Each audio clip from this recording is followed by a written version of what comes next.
성경 말씀 구약 창세기 45장 4절부터 8절까지 교독하시겠습니다. 요셉이 형들에게 이르되 내게로 가까이 오소서. 그들이 가까이 가니 이르되 나는 당신들의 아우 요셉이니 당신들이 애굽에 판 자라. 당신들이 나를 이곳에 팔았다고 해서 근심하지 마소서. 한탄하지 마소서. 하나님이 생명을 구원하시려고 나를 당신들보다 먼저 보내셨나이다. 이 땅에 2년 동안 흉년이 들었으나 아직 5년은 밭갈이도 못하고 추수도 못할지라. 하나님이 큰 구원으로 당신들의 생명을 보존하고 당신들의 후손을 세상에 두시려고 나를 당신들보다 먼저 보내셨으니 그런즉 나를 이리로 이리로 보낸 이는 당신들이 아니요 하나님이시라. 하나님이 나를 바로에게 아버지로 삼으시고 그 온 집의 주로 삼으시며 애굽 온 땅의 통치자로 삼으셨느니라. 아멘. 할렐루야. 네. 우리 앞뒤에 좌우에 계신 분을 바라보며 한번 인사하겠습니다. 사랑합니다. 축복합니다. 사랑합니다. 축복합니다. 네, 존경하는 선배 목사님 교회에서 설교할 수 있게 돼서 개인적으로 너무나도 큰 영광입니다. 설교할 수 있는 기회를 허락하신 목사님과 또 교회 모든 성도님들께 감사드립니다. 제가 참 놀라운 게요, 이 시간에 아이들이 여기 있다는 것만 해도 참 놀라울 만한 일인데요. 이 아이들이 사회도 보고요, 기도도 하고요, 앞에서 막 찬양도 하더라고요. 저도 뒤에서 얼마나 같이 흔들고 싶었는지 모릅니다. 진짜 잘하더라고요. 이 아이들 하나님께서 귀하게 사용하셔서 정말 하나님 사랑하고 이웃을 사랑하고 세상을 이롭게 하는 아이들로 성장시켜 주실 줄을 믿습니다. 우리 아이들 다시 한번 너무 고맙다고 우리 박수로 한번 격려해 볼까요? 네. 오늘은 창세기 45장의 말씀을 가지고 생명을 살리시기 위해라는 제목의 설교를 좀 나누어 보려고 합니다. 여러분 혹시 열린 결말이라고 하는 형태의 영화를 알고 계십니까? 흔히 이제 감독이 결말을 스스로 짓지 않고 관객들에게 이렇게 대신 열어놓은 그런 형태의 영화들을 열린 결말 영화라고 합니다. 혹시 이런 영화 보신 적 있으십니까? 어떤 분들은 이런 영화를 보시면 되게 여운이 오래 간다라고 하면서 좋아하시는 분들이 계세요. 근데 저는 되게 찝찝합니다. 영화를 봤는데 뭔가 제대로 본 것 같지가 않아요. 저처럼 생각하는 사람들이 꽤 많은 것 같아요. 그래서 이런 열린 결말의 영화가 끝나고 나면 인터넷 게시판에 이 영화의 결말과 해석에 대한 사람들의 해석 글들이 올라오게 됩니다. 근데 참 재밌는 건 무엇이냐면 모두가 단 한 편의 영화를 똑같이 봤는데 모두가 내리는 해석이 다 다르다는 겁니다. 그래서 막 수백 가지, 수천 가지의 해석들이 계속해서 쌓이게 돼요. 질문 하나 드리고 싶습니다. 여러분, 그 많은 해석들 가운데서 어떤 해석이 가장 올바른, 바른 해석일까요? 어떻게 생각하세요? 사람들에게 가장 많은 공감을 받은 해석이 가장 올바른 해석일까요? 아니면 가장 유명한 평론가가 내린 해석이 가장 올바른 해석일까요? 여러분, 어떤 것이 가장 올바른 해석이냐면 영화 감독의 의도를 가장 잘 파악한 해석이 가장 올바른 해석입니다. 그게 아무리 사람들에게 많은 공감을 얻지 못했어도 그것이 영화 감독의 이 영화를 제작한 의도를 잘 파악하고 있다면 바른 해석이 되는 것이고요. 아무리 많은 사람의 공감을 얻었다라고 하더라도 이 영화 감독의 의도와는 전혀 다른 해석을 하고 있다면 그건 바른 해석이다라고 얘기할 수 없는 것이죠. 여러분, 제가 왜 설교를 시작하면서 이 해석에 대한 이야기를, 영화에 대한 이야기를 드리냐면요, 저는 어쩌면 저와 여러분의 삶, 그리스도인들의 삶은 마치 하나님이 감독이신 영화와 같다라는 생각을 해보기 때문입니다. 여러분, 영화 감독은 영화의 주인공들에게 다양한 상황과 사건을 경험하게 합니다. 그런데 여러분, 한 가지 기억해야 되는 것은요, 감독은 절대 자신의 필름을 낭비하지 않는다는 거예요. 그 주인공이 왜 나의 삶에 이런 일이 생기고 왜 내게 이런 상황들이 생겼는지를 그 당시에는 이해하지 못합니다. 그런데 감독은요, 어느 한 컷도 낭비하지 않아요. 분명한 목적과 의도를 가지고 그 주인공에게 그런 상황과 환경, 그런 사건들을 경험하게 합니다. 그리고 시간이 지나서 감독이 의도한 때가 되었을 때 그 상황들을 경험한 이유를 발견하게 되는 것이죠. 우리 인생의 감독이신 하나님도 마찬가지십니다. 저와 여러분의 삶에 다양한 상황들과 사건을 경험하게 하세요. 그런데 어느 하나도 의미 없이 허락하시는 사건이 없다라는 거죠. 그래서 여러분, 이 사실을 믿는 사람들, 그리스도인들인 저와 여러분은요, 중요하게 생각해야 되는 것이 어떤 사건이 내 삶에 일어났는지가 아닙니다. 어떤 사건이 내 삶에 일어났는지, 사건은요, 내가 만들어내는 게 아니라 내게 찾아오는 겁니다. 어쩌면 맞닥뜨리게 되는 것들이죠. 왜냐하면 여러분, 저와 여러분이 살아가는 인생에는 우리 눈에 보이지 않지만 우리가 통제해낼 수 없는 수많은 변수들이 있기 때문이에요. 그리고 그 작은 변수, 우리가 통제하지 못하는 작은 변수 하나가 우리의 삶에 치고 들어오게 될 때 우리가 지금까지 세웠던 모든 계획들과 우리가 누리고 있었던 모든 것들은 한순간에 어그러지게 됩니다. 여러분, 이 코로나가 그런 상황 아닙니까? 여러분 가운데 이런 작은 바이러스 하나 때문에 여러분의 삶이 이토록 스톱되고 이토록 변하게 될 거다라는 것을 예상하신 분이 계신가요? 우리가 어찌할 수 없는 작은 변수 하나가 우리의 모든 인생을 바꾸어 버리는 것이죠. 여러분, 그렇기 때문에 내 삶에 어떤 사건이 생겼는지는 그다지 중요하지 않습니다. 왜냐하면 그것들은 우리 인생의 주인이신 감독이신 하나님께서 우리를 위해 우리의 삶에 허락하시는 거기 때문이죠. 그리스도인으로서 우리가 진지하게 던져봐야 되는 질문은 무엇이냐면, 왜 내 삶에 이런 일이 생겼는가입니다. 다르게 표현하면 그 사건들을 해석할 수 있어야 되는 것이죠. 제가 처음에 어떤 해석이 가장 올바른 해석이다라고 말씀드렸나요? 감독의 의도를 파악한 해석. 여러분, 그리스도인은 어떤 사람들입니까? 그리스도인은 세상 사람들과 조금 다르게 자신의 인생을 해석할 수 있는 사람들이에요. 그리스도인들과 세상 사람들의 다른 점은 그다지 많지 않습니다. 똑같이 가서 일을 해요. 똑같이 생활합니다. 똑같은 곳에서 살아요. 우리는 그들과 분리되어 있지 않습니다. 근데 우리는 그들과 구분되어져 있죠. 무엇이 다릅니까? 해석이 다릅니다. 그들은 그들의 인생을 자신들의 노력과 자신들의 학벌과 자신들의 지식과 자신들의 능력으로 해석해냅니다. 그런데 그리스도인인 저와 여러분은 우리 인생의 감독이 누군지를 알아요. 그리고 누구로 해석하나요? 하나님으로 우리의 인생을 해석해냅니다. 여러분, 이게 엄청난 차이를 만들어내는 거 아십니까? 가령 두 사람이 100점을 맞았어요. 올 A+를 맞았습니다. 4.5를 맞았어요. 여러분, 이거는 단순히 새벽기도 나온다고 되는 일이 아니죠. 죽어라 공부해야 됩니다. 제가 고등부 아이들을 담당할 때 한 아이가 저한테, 교회를 다닌 지 얼마 안 되는 아이였는데 하나님이 살아계신지 아닌지를 자기가 한번 그 시험해 보겠다는 거예요. 그러면서 시험 기간에 새벽 기도를 나오겠대요. 그래서 시험 성적이 오르면 하나님이 살아계신 줄 알고 믿고, 그렇지 않으면 하나님을 믿지 않겠다는 거였습니다. 제가 하지 말라 그랬어요. 왜냐면 여러분, 새벽 기도 안 다니다가 나오잖아요. 그러면 하루를 망칩니다. 하루 종일 졸려요. 그 친구가 제가 하지 말라고 부득불 말렸는데 열심히 새벽 기도를 나와서 시험을 망쳤습니다. 시험을 잘 보려면 열심히 공부해야 되죠.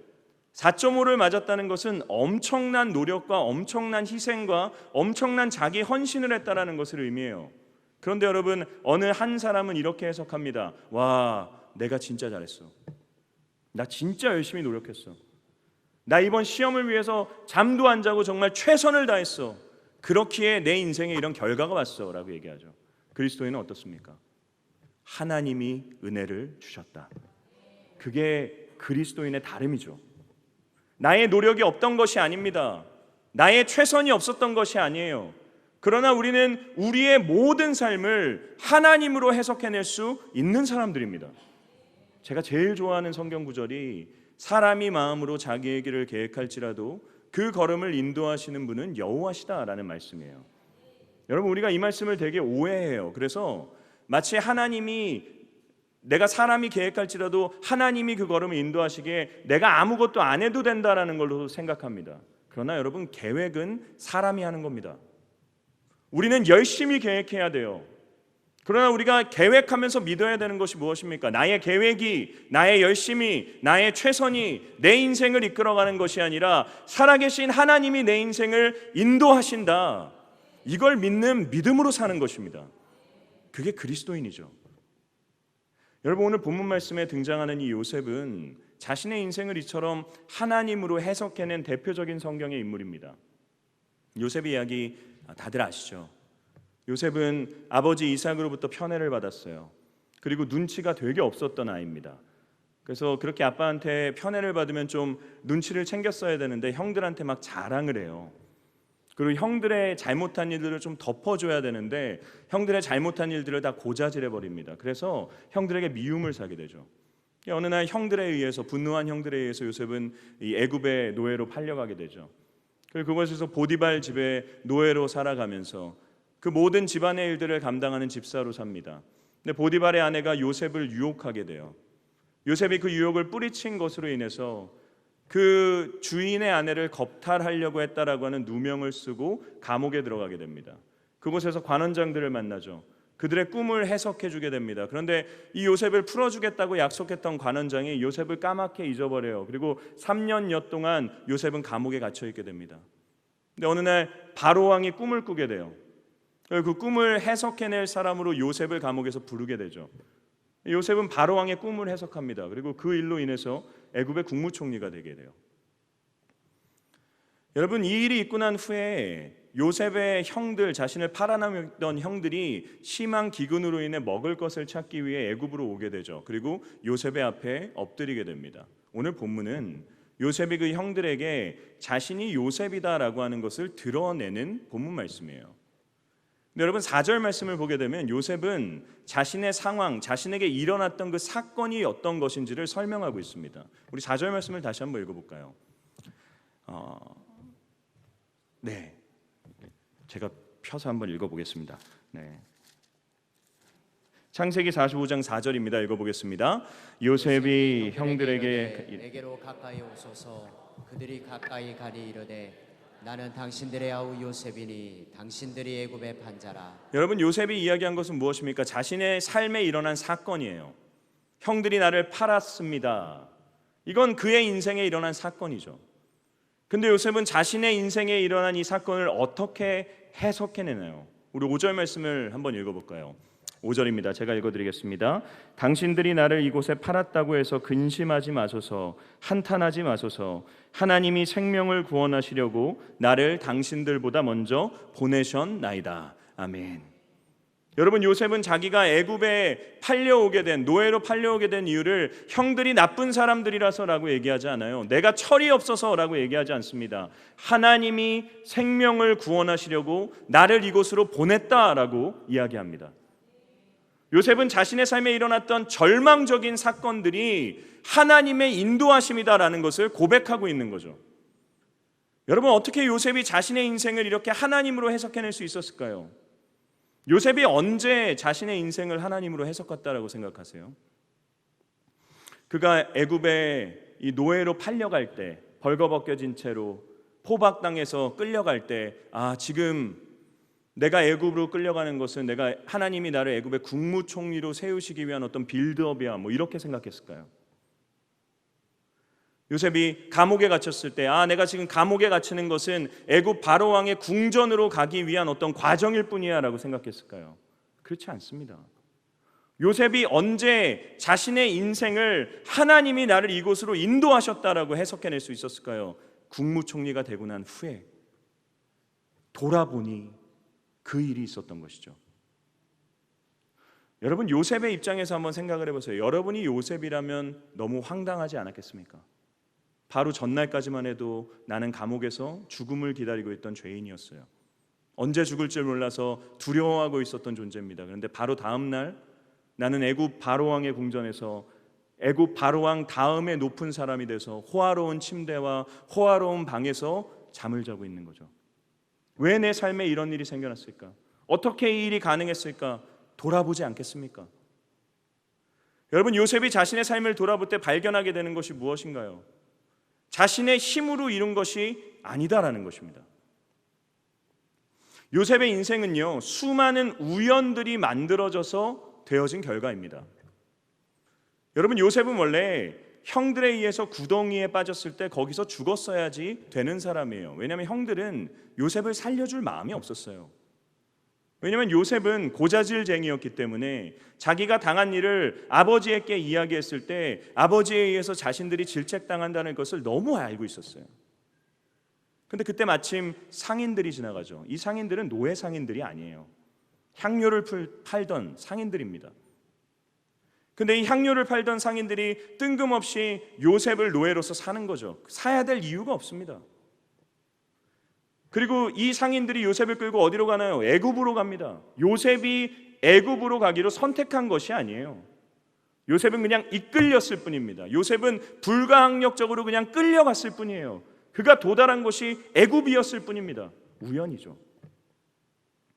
요셉이 어떻게 보디발 집의 노예가 되었습니까? 자기가 자처했습니까? 보디발 집의 종이 그를 데려간 것이죠.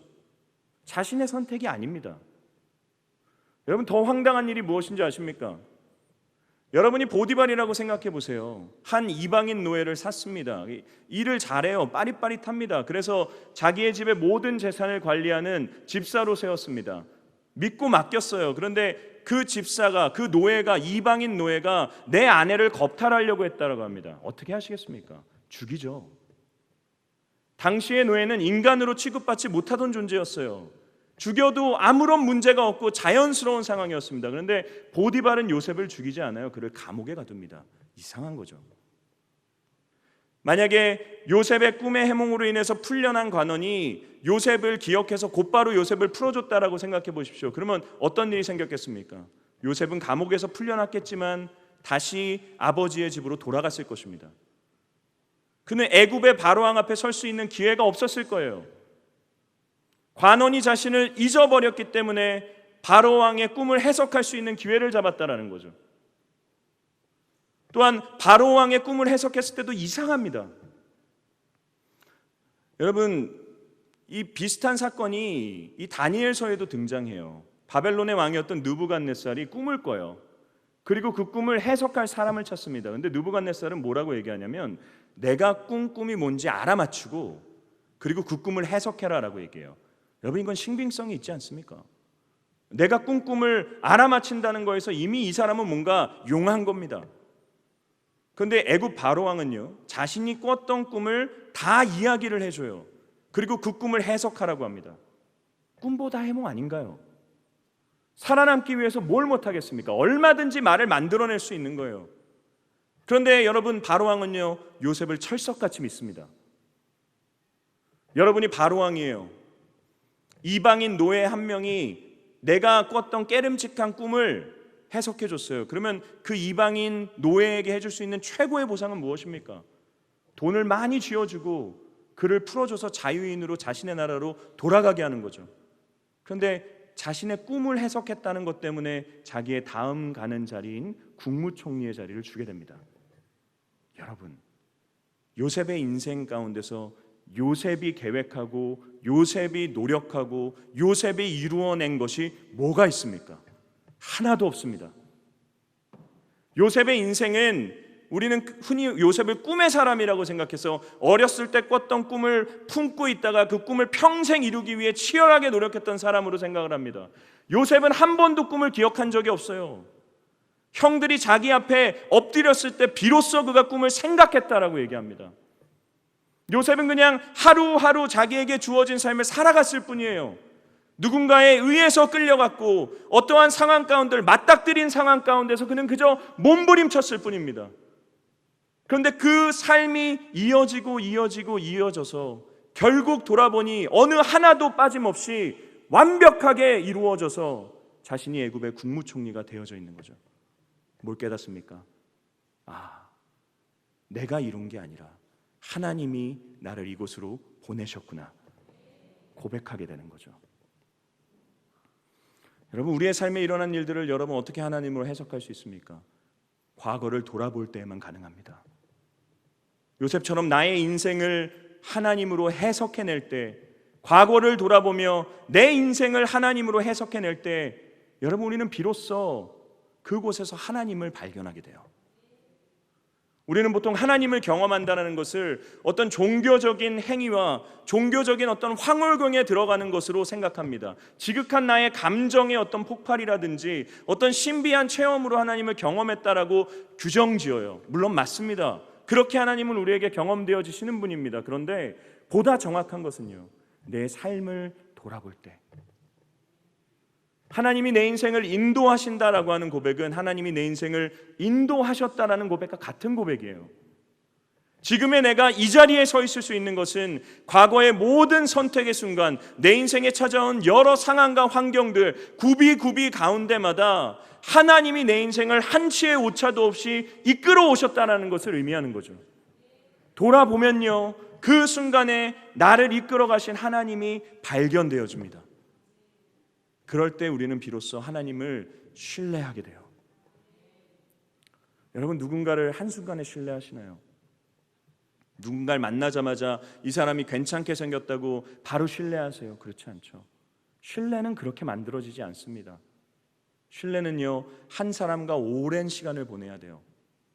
그 사람과 여러 대화도 해봐야 되고, 그 사람이 이런 상황에 어떻게 반응하는지도 봐야 되고, 그런 긴 시간과 경험들이 축적되었을 때 우리는 비로소 한 사람을 신뢰한다라고 얘기하게 됩니다. 하나님을 신뢰하는 것도 마찬가지예요. 어떻게 하나님을 곧바로 완전하게 신뢰합니까? 내 인생의 과거를 돌아볼 때 하나님이 보이게 돼요. 그 하나님을 발견하고 또 발견하고 하나님을 계속해서 발견하게 될 때 비로소 과거의 내 삶을 인도하셨던 하나님이 앞으로의 내 삶도 인도하실 거다 믿을 수 있게 되는 것입니다. 그래서 여러분, 그리스도인은요, 늘 자신의 과거를 에베네셀로 해석할 수 있어야 돼요. 하나님께서 여기까지 나를 인도하셨다. 여러분, 이걸 믿잖아요. 그럼 뭘 믿을 수 있는 줄 아세요? 여호와 이레를 믿을 수 있습니다. 여호와 하나님께서 내 인생에 필요한 것들을 공급하실 것이다.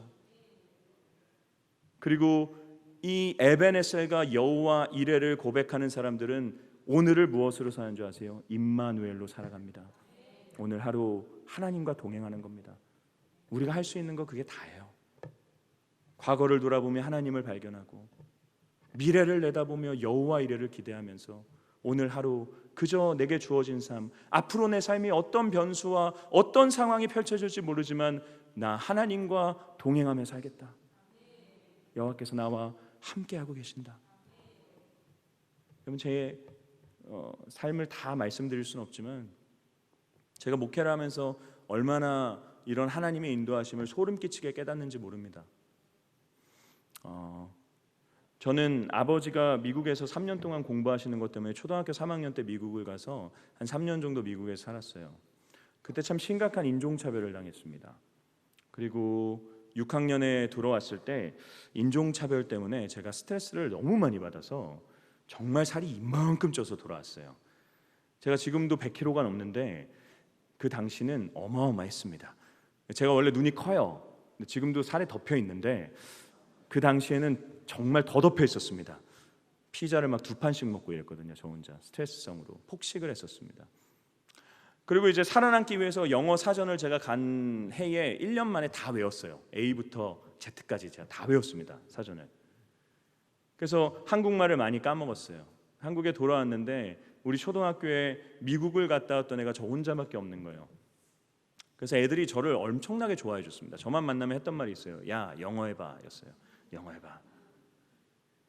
근데 이제 처음에는 애들이 관심을 갖고 다가왔는데 시간이 지나면서 제가 한국말도 잘 못하고 문화도 모르고 또 막 놀림당하기 좋은 어떤 모습을 갖고 있으니까 이 아이들이 저를 괴롭히기 시작하는데 제가 3년 동안 정말 심각한 왕따를 당했습니다. 저는 변기통에 얼굴도 박혀봤어요. 제가 우리 아버지가 목사님이신데 예수님을 28살 때 영접했거든요. 그 이유가 제가 도저히 납득이 안 됐어요. 하나님은 어디 계셨냐? 여러분, 제가 목회를 시작하면서 예수님을 만나고 난 다음에 목회를 시작하는데 뭘 깨달았냐면 진짜 놀라웠던 것, 제가 청소년 사역을 할 때 저희 교회로 그렇게 왕따 당한 애들이 많이 왔다는 겁니다.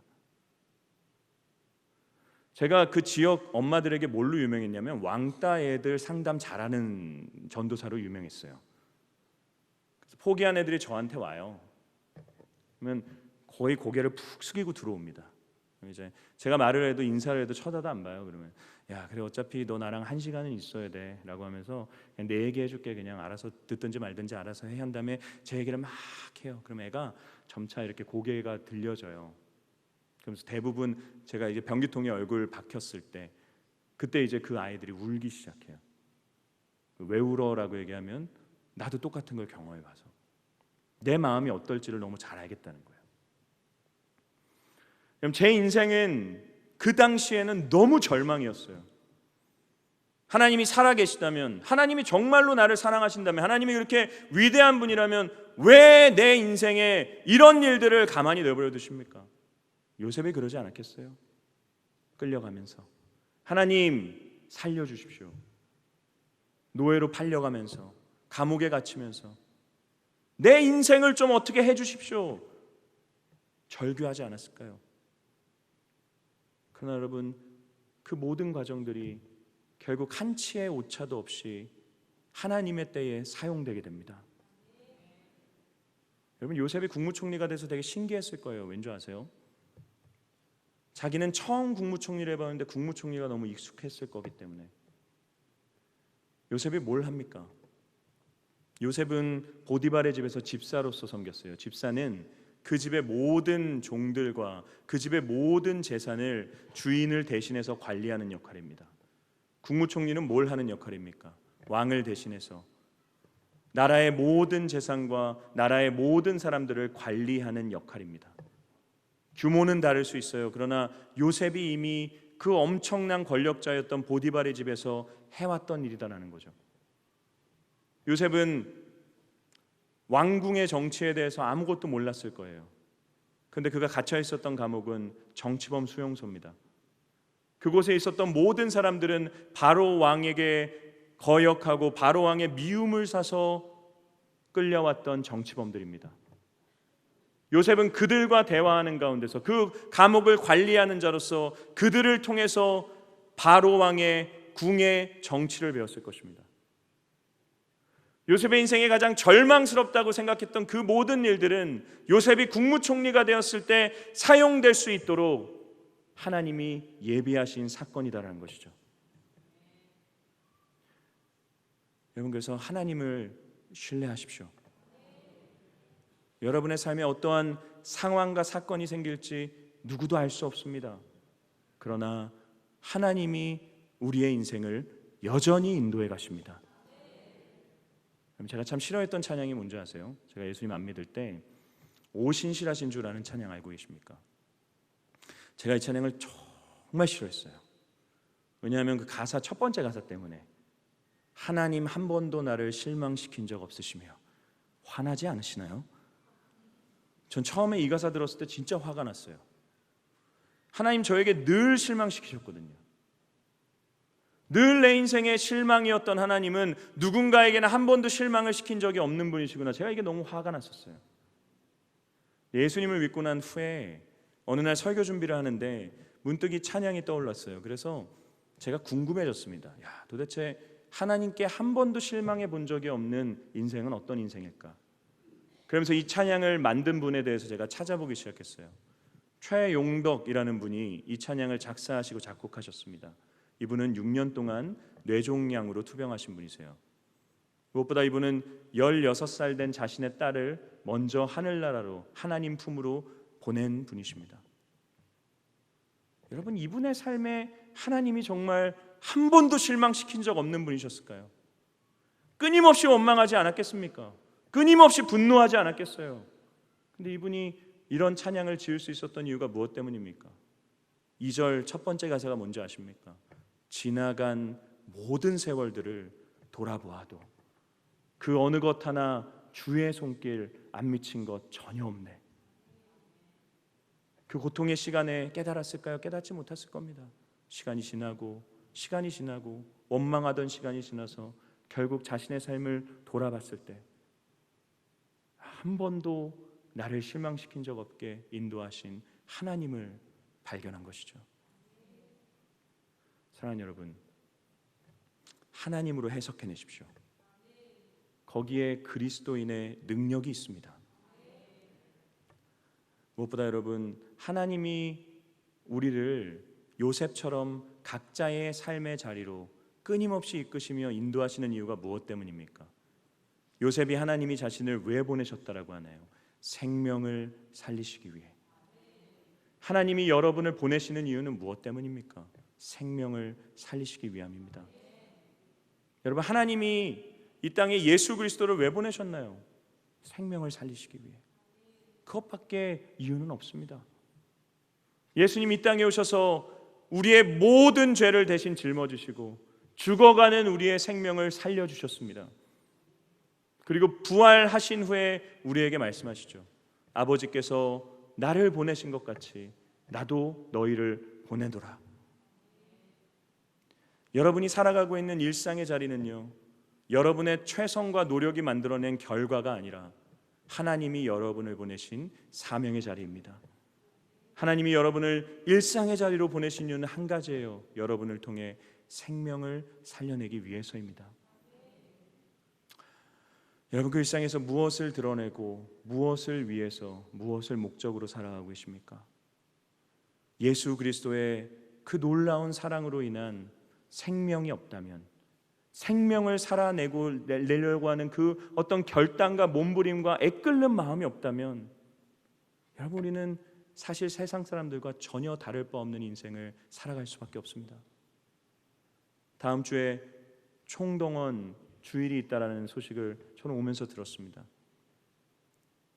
하나님께서 제게 이 설교를 이 교회에 준비하게 하신 이유가 이거구나라는 것을 오늘 목사님과 대화하면서 깨달았습니다. 여러분, 생명을 살려내십시오. 여러분이 살려내는 거 아닙니다. 예수 그리스도의 복음이 살려내는 것입니다. 우리가 할 수 있는 건 그냥 그분의 복음을 선포하는 것뿐입니다. 하나님이 하십니다. 그럼 제가 오늘 주일 설교 때 저희 교회에서 이사야의 이야기를 하면서 이런 얘기를 했었어요.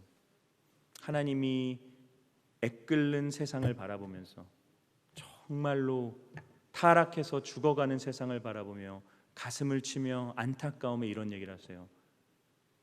내가 누구를 보냈고 누가 나를 위해 갈고. 여러분, 그리스도인은 이 하나님의 외침에 응답하는 자들입니다. 여전히 세상을 바라보며 그분은 가슴 치고 계세요. 여전히 세상을 바라보며 슬퍼하고 계세요. 그래서 저와 여러분을 보내십니다.